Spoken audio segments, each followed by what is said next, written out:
Dans les arts anciens de la magie, il est une pratique oubliée, chuchotée seulement dans les cercles initiés, la bougie qui parle au nom de l'envoûté. Cette bougie n'est pas une simple lumière dans la nuit. Elle est une voix, un souffle, un écho de l'âme prise dans les filets d'un envoûtement. Elle parle, oui, mais à travers la flamme, les craquements de la cire, les formes qui dansent dans la fumée.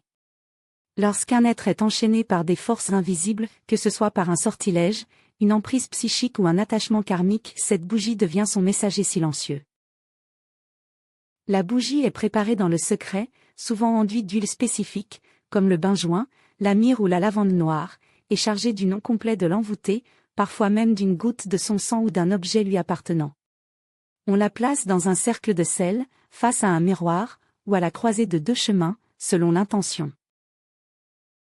Lorsque la flamme s'allume, elle intercède, révèle, parfois pleure. Les anciens disaient que si la flamme vacille sans vent, c'est que l'âme de l'envoûté tente de parler. Si la cire coule en deux lignes, c'est que deux influences se battent en lui. Et si la bougie s'éteint soudainement, c'est que l'ombre refuse d'être chassée. À quoi sert-elle? Rompre un envoûtement.